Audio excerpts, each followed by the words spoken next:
একজন শিক্ষক বলতেন, জীবনে যা কিছুই করো না কেন নিজের সুখের চাবিকাঠি অন্য কারো হাতে তুলে দিও না। কখনোই কারো ওপর এত বেশি নির্ভরশীল হবে না যে তার সামান্য অবহেলাতেই তোমার মন খারাপ হয়ে যায়, বিশেষ করে মানসিকভাবে। তোমার মন খারাপ, তাহলে তোমার যেটা ভালো লাগে সেটাই করো।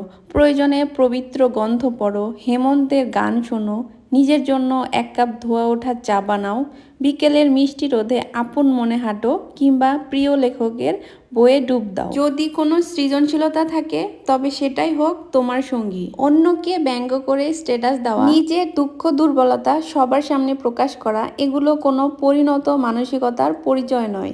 খুব বেশি একা লাগলে বা মন খারাপ হলে ঘর অন্ধকার করে কিছুক্ষণ চুপচাপ বসে থাকো, প্রার্থনা করো, পুরনো স্মৃতি মনে করে হাসো, কাঁদো, কিন্তু নিজের সাথে এমন একটা সম্পর্ক গড়ে তোলো যেন দুঃখের দিনগুলোতে কাউকে না পেলেও নিজেই নিজের সবচেয়ে কাছের বন্ধু হয়ে উঠতে পারো। যদি কোনো কাজে সফল হও, নিজেকে পুরস্কৃত করো। যদি ব্যর্থ হও, নিজের সাথে একটু অভিমান করো, কিন্তু হাল ছাড়বে না।